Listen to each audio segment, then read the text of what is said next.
हाय दोस्तों, ये होली का समय चल रहा है।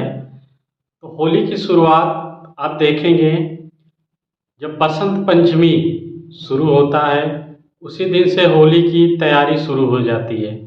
हम लोग तभी से होली की तैयारी में लग जाते हैं कि होली आने वाली है। तब से एक महीने पूरे होली रहती है। तो होली क्यों मनाई जाती है, हम लोग होली किस उपलक्ष्य में मनाते हैं, इसके बारे में हम आज विस्तार से बताएंगे। तो होली क्यों मनाई जाती है, सबसे पहला प्रश्न। पहले जो है, देवताओं और राक्षसों में हमेशा युद्ध होते रहे हैं।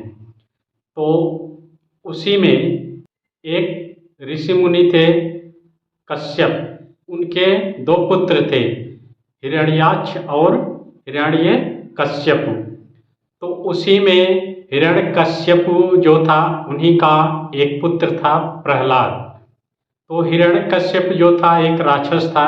वह भगवान को नहीं मानता था, क्योंकि वह स्वयं ही अपने आप को भगवान घोषित किया था कि वहाँ उसके राज्य में जो थे सब उसकी पूजा करते थे, क्योंकि वह राक्षसी प्रवृत्ति का था।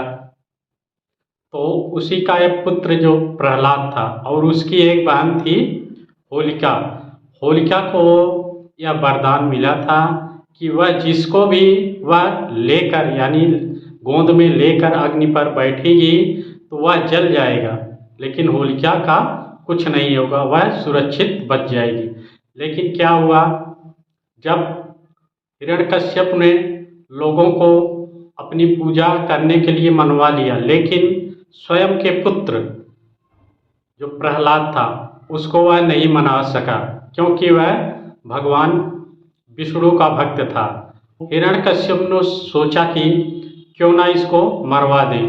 तब उन्होंने होलिका को बुलाया और कहा कि तुम प्रहलाद को लेकर अग्नि में प्रवेश करो, ताकि वह जलकर भस्म हो जाए।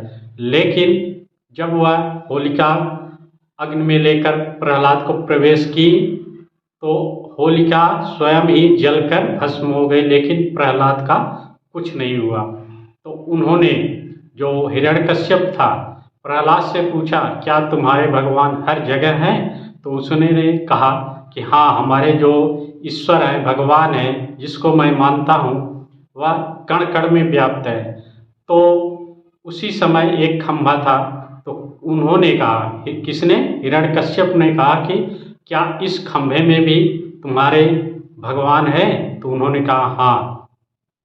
तो उसी समय वह हिरण्यकश्यप उस खंभे को मारने लगा, यानी पीटने लगा। तो उसी समय खंभे को चीरकर नरसिंह अवतार में भगवान विष्णु ने प्रवेश किया। तो हिरण्यकश्यप को भगवान ब्रह्मा से यह वरदान प्राप्त हुआ था कि उसे न आकाश में न पृथ्वी पर कहीं भी मारा नहीं जा सकता। तो इसलिए वह नृसिंह अवतार रूप लेकर भगवान विष्णु ने उसे अपने जंघे पर बैठाकर उसके सीने को फाड़ दिया और वह मर गया। तो इस तरह से, एक तरह से हम होली के लिए मान लें कि होली जो है एक पवित्र त्यौहार है। इसमें लोग अपने दुश्मन को या पिछली गलतियों से जो उनके दुश्मन बने हैं उसको भूलकर मिलते हैं, गले लगते हैं और गुलाल, रंग आदि लगाकर अपने स्नेह को बढ़ाते हैं। तो उसी के उपलक्ष्य में यह होली मनाई जाती है।